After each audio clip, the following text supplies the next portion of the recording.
Welcome back to Roast Reality. This is Icon Burn, where we don't worship legends. We study the systems that turn them into myths. Some people chase greatness. Some people run from it. And then there are the rare few who never wanted any of it. But the world refused to let them be ordinary. Tonight, we're not talking about records, goals, or trophies. We're talking about what happens when destiny chooses you and doesn't ask for your permission. Icon Burn, Lionel Messi, the weight of destiny. Every legend begins with noise, with fire, with ambition, but not this one. Lionel Messi didn't enter football like a comet. He appeared like a ghost, too small, too fragile, too quiet. A kid who looked like he'd get knocked over by a strong breeze. And maybe that's why destiny chose him, because sometimes the world doesn't need another warrior. Sometimes it needs a miracle that arrives without warning, without arrogance, without the usual roar of greatness. Messi didn't demand the spotlight. He slipped into it by accident, and the world mistook his silence for divinity. A boy who wanted to disappear became a god people couldn't stop looking at. That's the paradox. That's the hook. And that's the weight he carried long before the trophies. But before we go any further, a quick disclaimer. This episode isn't a judgment, a hit piece, or an attempt to rewrite anyone's legacy. Everything you're about to hear is based on open information, public record, and cultural observation. Icon Burn is satire, analysis, and storytelling. Not worship, not criticism, and definitely not journalism. We're not here to decide who Lionel Messi is. We're here to explore the myth the world built around him and the human beings still living underneath it. Greatness usually begins with dominance. A kid who's faster, stronger, louder than everyone else. Messi's story begins the opposite way. A small boy in Rosario, body too fragile, growth too slow, and a medical diagnosis that sounded more like a deadline than a future. The world didn't look at him and see potential. It looked at him and saw limits. Coaches whispered he was too tiny. Doctors warned his body might not catch up. Even his own family feared the dream would collapse before it had a chance to breathe. But here's the quiet truth. Some myths don't start with power. They start with vulnerability. Messi wasn't born as a prodigy. He was born as a question, a maybe, a what if, a miracle placed on a timer. And when Barcelona finally gave him that chance, they weren't signing a star. They were signing a boy the world had almost given up on. It's funny. People think destiny is guaranteed, but Messi's destiny almost never made it out of childhood. People love to romanticize talent. They call it a gift, a blessing, a golden ticket that opens every door. But here's the part no one likes talking about. Talent is also a contract, and the fine print is brutal. Once Messi's talent became visible, everyone around him suddenly had expectations. Coaches expected brilliance. Fans expected magic. Clubs expected trophies. And a quiet kid, barely a teenager, found himself responsible for the dreams of an entire football machine. Talent didn't make his life easier. It made it heavier. Because the moment the world discovers you have something extraordinary, it starts demanding it from you every single time. Miss one dribble? He's slipping. Miss one match? He's fragile. Miss one shot? He's overrated. Nobody asks if you're tired. Nobody asks if you're scared. Nobody asks if you're still just trying to grow into the expectations placed on your shoulders. The myth says talent lifts you. In reality, it ties you to a destiny you didn't choose and dares you to live up to it. For Messi, talent wasn't freedom, it was responsibility. And responsibilities don't care how old you are. Most superstars arrive with a soundtrack. They speak in interviews, command locker rooms, fill stadiums with personality long before they fill them with performance. Messi did the opposite. He cut through the world in complete silence. No swagger, no speeches, no carefully curated persona. Just a kid who walked onto the pitch like he was entering a private room, a place where he could breathe, where the noise finally stopped. And the only language that mattered was the ball at his feet. Silence wasn't a strategy. It was who he was. And yet, that silence became louder than any celebration, any slogan, any rivalry. Because when Messi moves, he doesn't just dribble. He rewrites the physics of confidence. He doesn't sprint, he glides. He doesn't demand attention, he bends it toward him like gravity.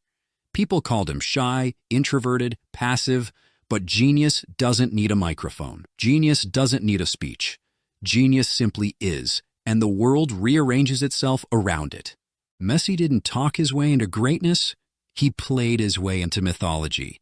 And in a universe obsessed with noise, his silence was the loudest thing on the field. There's a strange cruelty in greatness. The moment you rise above the average, the world immediately decides who you must be compared to. It's not enough to be brilliant. You have to be more brilliant than someone else. Messi never asked for a rival, but the world gave him one anyway. A global myth was born, Messi versus Ronaldo. Two different planets forced into the same orbit, even though their gravity came from completely different stars. Ronaldo built himself like a monument. Iron will, discipline, relentless self-creation. Messi drifted into greatness like a whisper that somehow shook continents. But comparison doesn't care about nuance. Comparison doesn't care about personality. Comparison doesn't even care about the truth. It just wants a fight, a narrative, a headline. So Messi's every move became a measurement. Every goal became a vote. Every missed chance became proof. Not of who he was, but of who he wasn't. That's the tragedy of comparison. It steals the meaning from your own story and rewrites it in someone else's vocabulary. Messi wasn't competing with Ronaldo. He was competing with an idea the world desperately needed. Two gods battling for a throne neither of them ever asked to sit on. And while the noise around them reached stadium volume, Messi kept doing what he always did, playing quietly, as if trying to outrun a comparison that never stopped chasing him. Before we continue, I want to hear something from you. Stories like Messi's don't just belong to football. They belong to anyone who's ever carried a weight they didn't ask for. So tell me in the comments, what part of Messi's journey speaks to you the most? The pressure, the silence, or the destiny he never chose? And if you're feeling this kind of storytelling, make sure you subscribe. Icon Burn is only getting deeper from here. All right, let's get back into it. When people see someone quiet, they assume weakness, shyness, maybe uncertainty. But silence can be something else entirely. It can be a shield, a filter, a survival mechanism for a world that never stops shouting. Messi didn't avoid attention because he was afraid of it. He avoided it because it wasn't where he lived. Some players feed off chaos. Some grow stronger in the noise. Messi grows stronger in the space between the noise. The tiny pocket of calm where instinct takes over and thinking disappears. Psychologists call this avoidance coping, when a person protects their inner world by limiting how much of the outer world they have to carry. And in Messi's case, that wasn't weakness, it was efficiency. The less he spoke, the less the world could twist his words. The less he showcased, the less people could misunderstand his intentions. The less he pushed his persona, the more he could protect the part of himself that actually played football. Avoidance didn't make him smaller. It made him sharper. It removed the distractions, the narratives, the traps. Because every moment spent talking is a moment not spent creating magic. So while critics labeled him passive and pundits begged him to be louder, Messi practiced a different kind of leadership. One rooted in clarity, not volume. He wasn't hiding from the world. He was carving out just enough silence to survive it. For years, the world insisted on one idea: Messi isn't a leader. Why? Because he didn't scream in locker rooms. He didn't punch the air after every goal. He didn't turn his emotions into performance art. In modern sports, leadership has been confused with volume. If you're loud, you're strong. If you're quiet, you're weak. But leadership isn't noise, it's gravity. And Messi's gravity was undeniable. He didn't pull his team with speeches, he pulled them with presence. The silent expectation that magic was possible simply because he was on the field. That does something to players.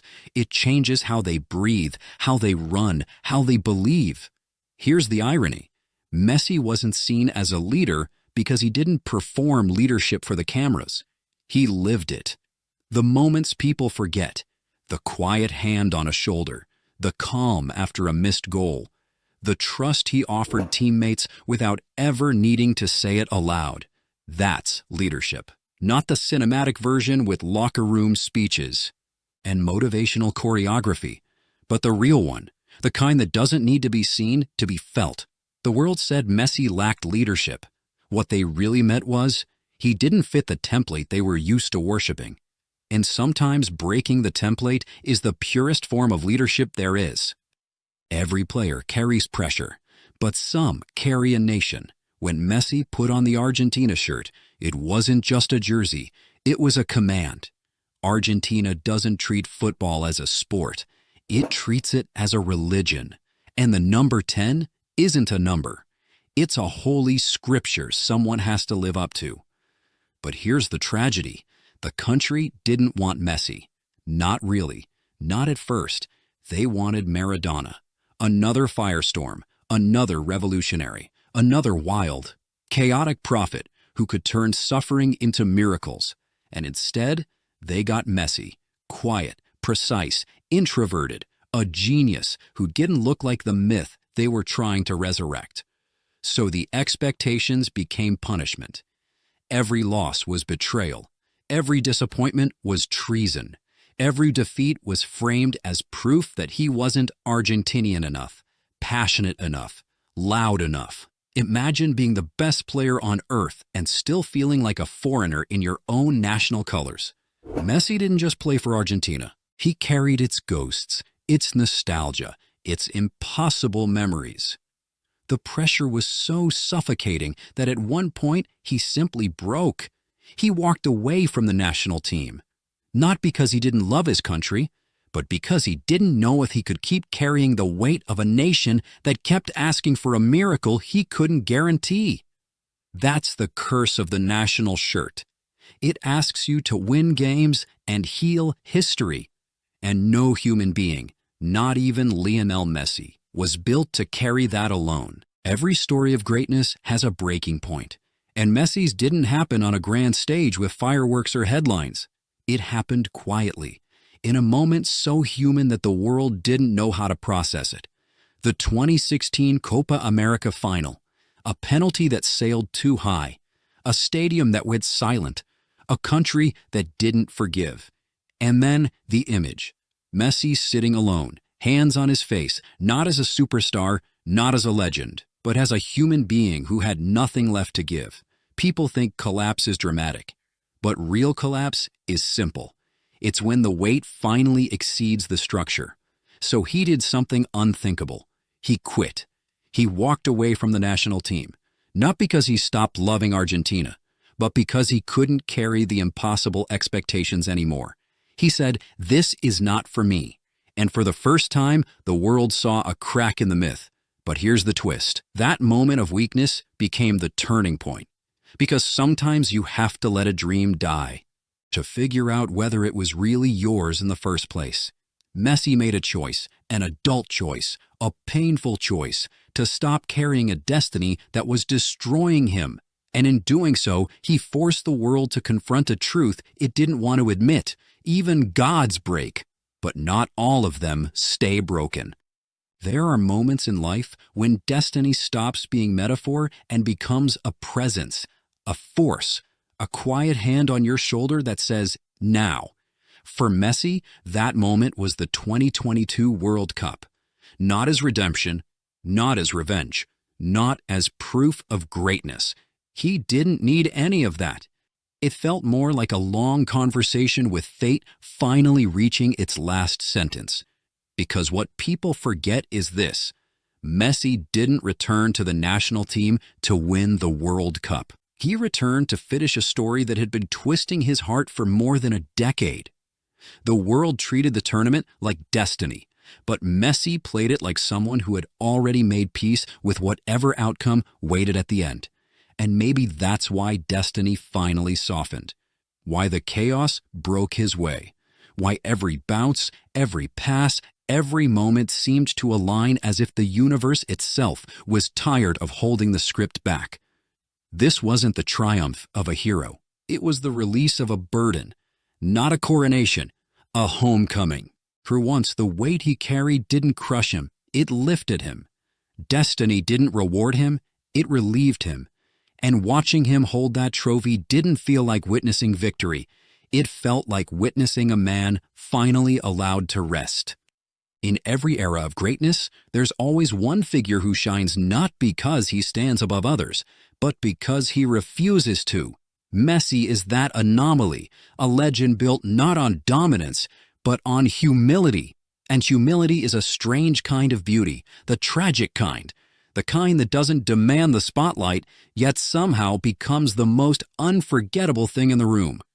He never chased attention. He never forced charisma. He never tried to be the face of an era, but that's exactly what made him all of those things. Because real humility doesn't diminish greatness. It sharpens it.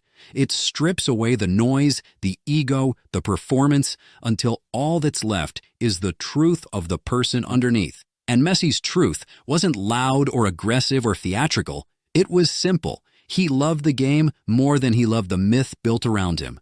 That purity is rare. And in a world addicted to spectacle, it becomes a kind of rebellion, a refusal to let fame rewrite who you are. The tragic part, humility doesn't protect you from pain. It exposes you to it. When you play with your heart open, every loss cuts deeper. Every criticism hits harder. Every expectation feels heavier. But humility also creates connection. It builds a bridge between legend and human that no amount of trophies can match. Because in Messi, people didn't just see excellence. They saw vulnerability, softness, humanity, a reminder that greatness doesn't always roar. Sometimes it whispers, and those whispers echo longer than any shout ever could. People love the idea of destiny. It makes life feel organized, as if there's a cosmic script guiding the moments we don't understand. And with Messi, the world became obsessed with that narrative. The chosen one, the heir to Maradona, a boy born for greatness. But destiny is rarely that romantic. More often, it's an illusion we create to make sense of chaos. Look close enough, and what we call destiny is just a chain of impossible coincidences held together by a person who refuses to stop moving forward. If Barcelona hadn't seen him, if his treatment hadn't been approved, if one scout hadn't shown up on the right afternoon, if one contract hadn't been signed on a napkin, none of this would exist. No myth, no rivalry, no World Cup miracle. Just another boy the world forgot to notice. And that's the secret most people miss. Messi's story isn't extraordinary because destiny chose him. It's extraordinary because he kept choosing the path in front of him, even when the world didn't believe, even when his body didn't cooperate, even when the expectations became unbearable. Destiny didn't make Messi. Messi made destiny look inevitable. And that's the illusion.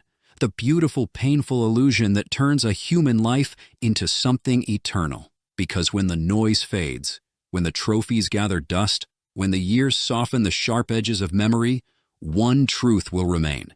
Messi never asked to be a legend. He simply didn't step out of the way when greatness arrived. And maybe that's the closest thing to destiny any of us ever get. If there's one thing Messi's story teaches us, it's that legends don't exist to be worshipped. They exist to remind us of the extraordinary hiding inside ordinary lives. And if you want to keep exploring the humans behind the myths, the quiet truths beneath the noise, you know where to find us. Subscribe to Punchline Protocol. Icon Burn continues. And since every myth has a darker shadow, don't forget to visit our other project, Box Dark Side Stories. Link in description, where we don't just look at the legend, we look at the world that creates them. See ya in the next one.